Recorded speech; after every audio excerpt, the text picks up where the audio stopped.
All right. Okay, welcome everyone into another episode of the Urban Files. My name is Chuck. This is my co-host Max. Each week we kind of get on here and we talk about the latest news of cities and urban development and really just kind of share our passion for cities.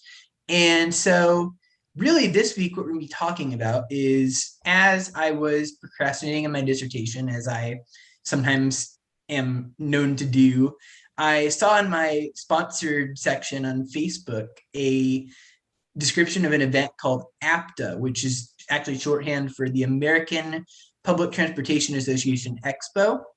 And I didn't really know a whole lot about it, but it sounded pretty cool. And it was in Orlando. And of course, Max and I both being in Florida, is kind of a somewhat central meeting point for us. So I invited him, and it was awesome enough that he was able to attend and had that day open as well. And so we went to check it out. So I guess to start that off then, Max, what did you think of the expo?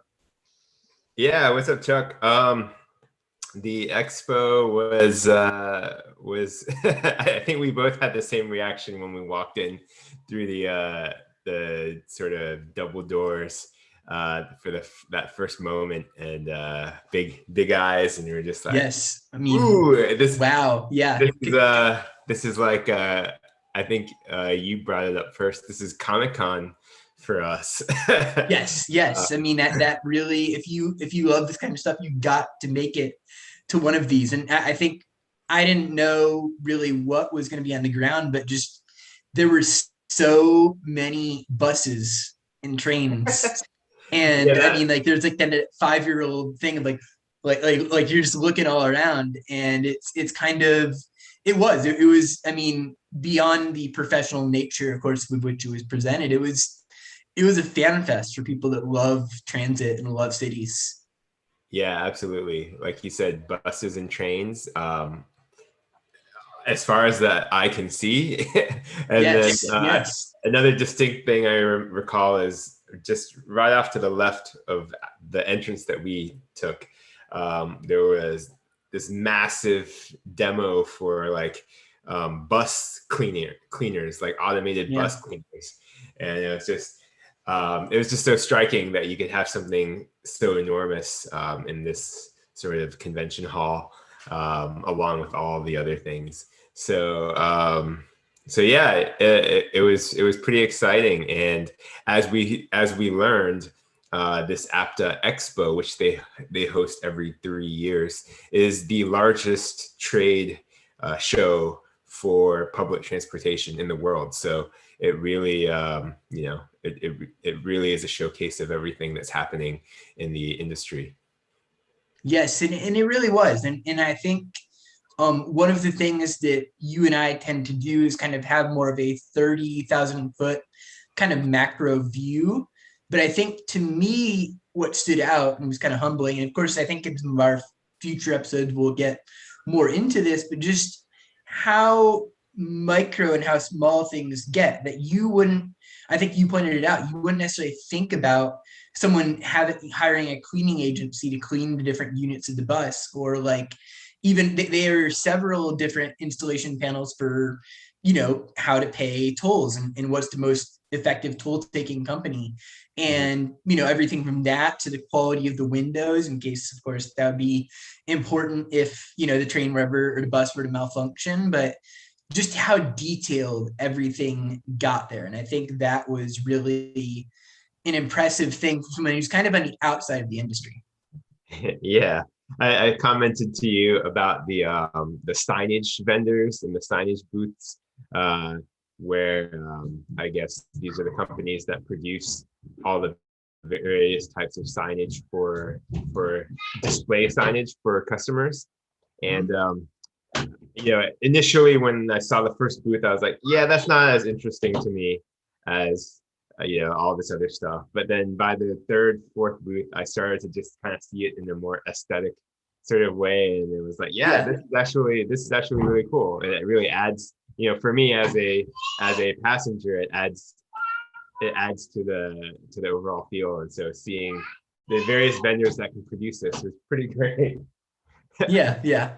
Well, and I think from that aesthetic component too, I think even like, and this is kind of going to my kind of industry that I've been in so far, but with the accessible design, right? I mean, Mhm. obviously for us, we see the signage and that's a very cool aesthetic piece. And it's, we kind of geek out. It's cool to see that this is what we might be seeing when we ride the metro.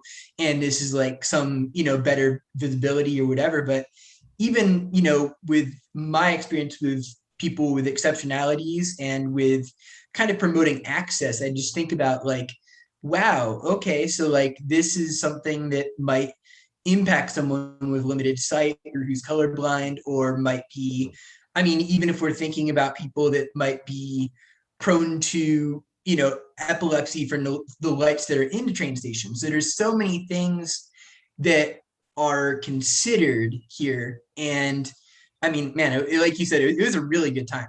So, um, did you know about APTA at all prior to the conference? I didn't know much. I was aware of the organization as a whole, and I perhaps may have heard of the conferences that they put on, that they host.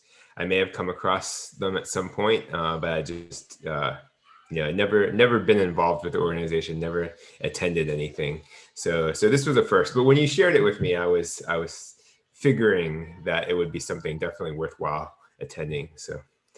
Yeah, yeah, and it was, I think from that perspective, like I wasn't super familiar either, but it's clear that they're a leader in the industry. I think from doing some reading after the fact, they partner with a lot of the international organizations of transit within their respective countries, in Canada, some of the ones in Europe, and all of that. So they kind of have that sort of kind of global reach that doesn't just mean, obviously, you see a lot of American vendors there, and it's very much an American urbanism focus, and some of the problems and things they're trying to market to.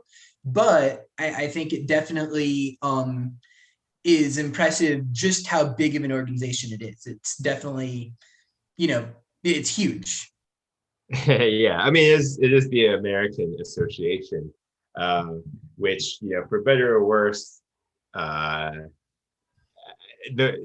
naturally when you think of public transit in America, you don't think of it as necessarily a leader, um, global leader, but of course it's a major market, and when you're a vendor, when you're a business looking to partner or sell to transit agencies around the U.S.,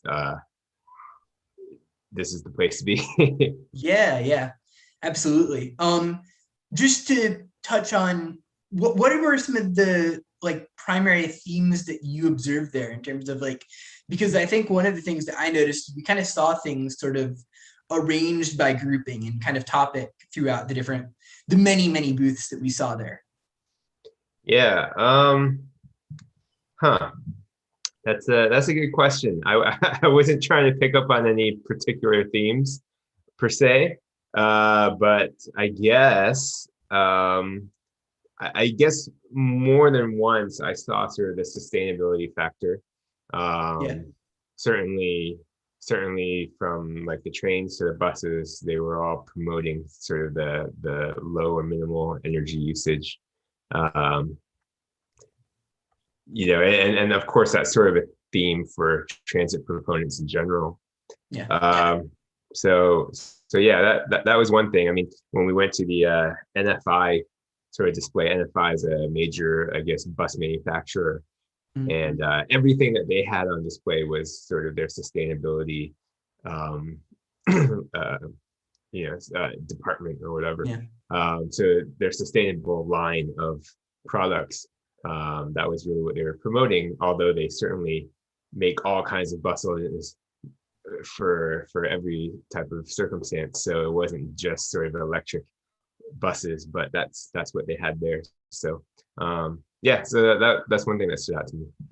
Yeah, yeah, and I agree. That's definitely just in terms of that kind of being front and center there with NFI, and all their different fleets and kind of where they've been at this point. I think one of the things I noticed was there were various entities both in kind of the present, but also in the future in terms of the kind of like autonomous industry. That seemed to be a very heavy theme to me. And I know you and I actually had a chance to go outside and ride on the vehicles there that were, I think, the ones that Jacksonville's looking to use for their fleet and are already on the ground in Orlando and like Nona and Tampa and a number of Florida cities.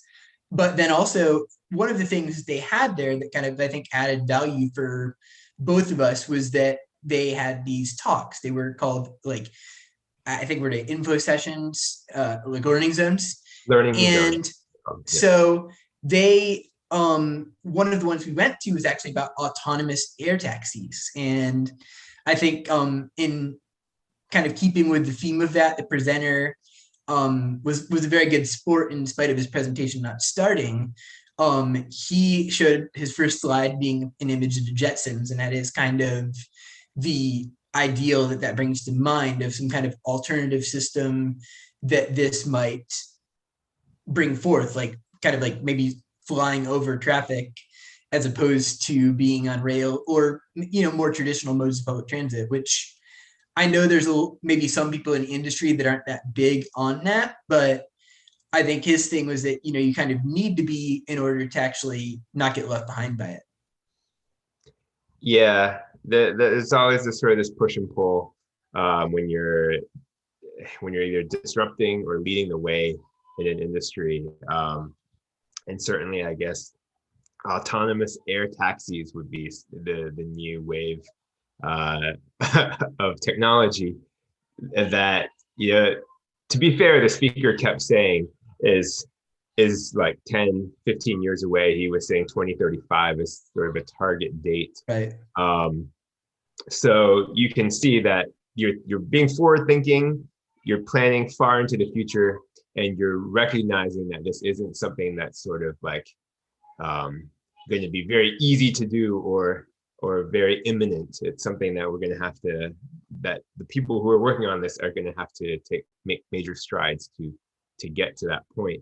So yeah, I mean, it's easy for there to be naysayers, and I agree that a lot remains to be done for us to reach that point of autonomous vehicles being sort of common in mass market, not to mention autonomous air vehicles. So you know, but of course, in a setting like this, it's great to have somebody talking about it. It's great to sort of have that introduction to that, and then also, to be fair, there were real representatives from I won't name the jurisdictions in California, but there were actual transit representatives who were following up with him and wanting to learn more. So yeah. And it was a level of access there that was impressive to just see kind of open conversation. We were talking with the chief marketing officer of Beep, and we were talking with her basically like you and I are talking now. And so, you know, a lot of really good people there willing to interact and kind of answer any questions. I think another thing that I'll say, besides the fact that I see you're wearing some of your swag from there, by the way, is that this thing is, we were especially lucky, and I think you might have touched on this, Max, but the annual kind of conference and meeting is, of course, next year it's taking place in Seattle, but what we saw is only a triannual, once every 3 years event. And so it's actually like the conference itself, which probably would be a tremendous time if you had a chance to go, is probably worth the whatever you pay, but this is free. I mean, this is what we saw was completely free to the public and was really, really worthwhile. So yeah, that's one thing that I would add there. yeah, the expo's free. It doesn't seem like this is sort of a one-time thing. I did see that that's sort of a marketing or selling point of this event for vendors, is that it's free to attend for anybody who would be interested in potentially being a customer or buyer. So you know, so vendors are urged to come and participate because it's essentially open to the public, right? Yeah. Yeah, absolutely. So I guess to kind of close, I understand that they're actually meeting next year in Seattle for then that's just an annual meeting kind of conference, but they are doing another expo about 2 years from now, and it's going to be in Orlando again, which maybe kind of as we were thinking about might speak to just how impressive and the scale of Orlando's Orange County Convention Center compared to many in the U.S. Yeah. Yeah, that's another topic, another conversation for another day. But we certainly did when we were attending the expo. We certainly did. You and I have a lot of discussion about convention centers in various cities and how Orlando's Orange County Convention Center stacks up. Yes, And yes, absolutely. So, yeah. which type of person would you recommend this conference for? I think I asked you that about yours, so we'll do that again here. Um, I don't know. Anyone who has an interest in public transportation, I mean, really, it's got something for everyone. If you have an interest in that, buses, Yeah. trains, ride sharing, all the technology.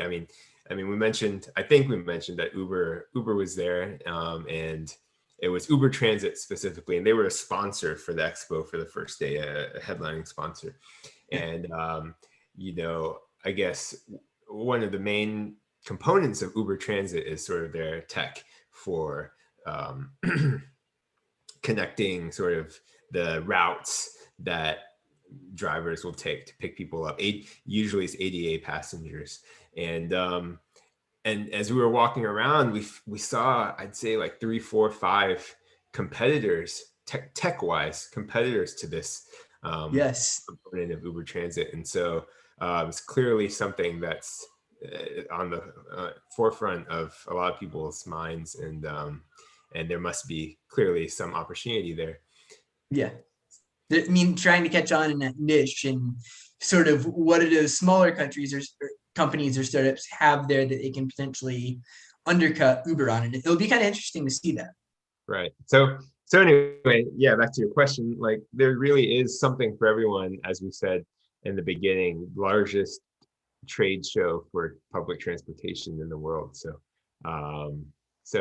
yeah, what I'm curious about is, since I guess the expo was delayed by 1 year, I'm assuming from 2020 to 2021. The next one is just 2 years away. It's 2023. Yes. I wonder whether, for us, whether, if we were to go back again in 2 years, whether it's going to be much different, or whether sort of that 2 year span doesn't really allow for it, whether it would be more or less the same as what we saw this past week. You know what I Yeah, mean? it'll be interesting to see that, and I think obviously some of these themes are not new, but I think maybe some of the ones that are there will have emerged versus others. I think in terms of what you're saying, I think it'll be really interesting to see how a company like Beep, that was really one of the central figures of the expo, how they develop both their technology and their scale kind of as a name brand. Are they actually able to get more cities to sign on? Are they able to, improve their product to a certain point? And so I think that will be interesting. I think also, we're kind of coming out of the pandemic at this time. And, I did notice specific areas where they even had booths spraying a certain kind of, spray throughout the air to clear from from the pathogen spreading and everything like that. And I guess the question is whether we'll kind of have forgotten by that time, or if external or internal factors will cause us to be maybe even more in that direction in terms of cleanliness and kind of that health consciousness. Yeah. Yeah, actually, you bring up a good point with Beep, and all the sort of AV, autonomous vehicle companies. When we rode the Beep demonstration vehicle, uh, the CMO, as she was talking, explaining sort of where they are sort of in the company's rollout, I was really, really surprised to see how many pilot programs they have launched, or are launching soon. It Yeah. was way more than I had realized. I guess the last time I looked into it, maybe 3, 4 months ago, a lot has changed so that's a good point that in 2 years we really will see whether these pilots turn into anything long term, and sort of where the company is as a whole. Um, yeah, Yeah. that'd be interesting to see. Well, they're headquartered in Lake Nona, from what I understand. But I mean, from what she was saying there, they have 8 miles of fixed routes there. With, I mean, and fixed being, it's not on a track or anything, but they have 5 separate routes around the community, which is impressive. I mean, that's effectively the main, in a way, the main transit system for that Lake Nona Village area. Yeah, I think you noticed, the people we were riding with noticed that it's 12 miles per hour max Mm-hmm. speed. Very small vehicles.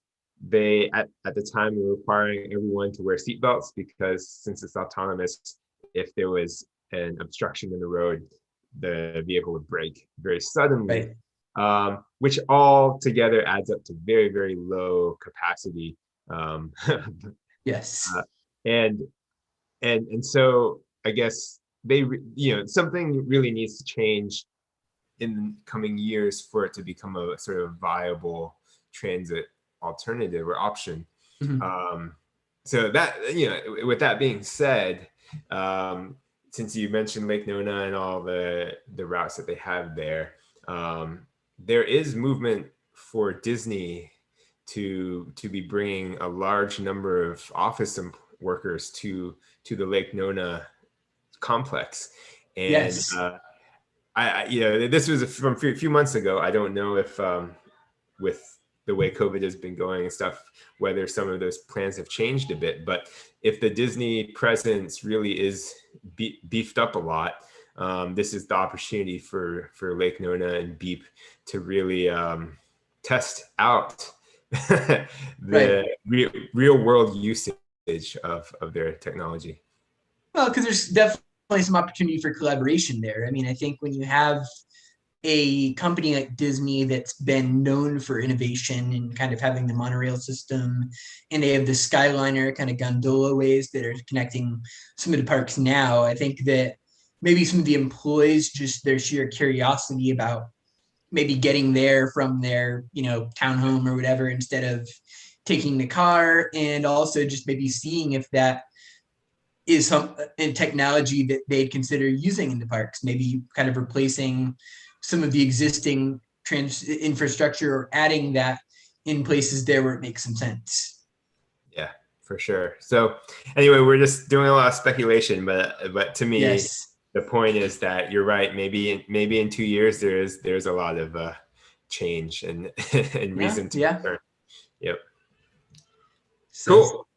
all right, guys, have a good evening, and definitely recommend that you go and like the APTA Facebook page. And also, just if you are not doing anything in 2023, make your way to Orlando for it. Yeah, for sure, for sure. And then in the coming weeks, I think we'll be diving in a little deeper into some of the talks that we heard, as well as some of the people we met and conversations we had at the expo.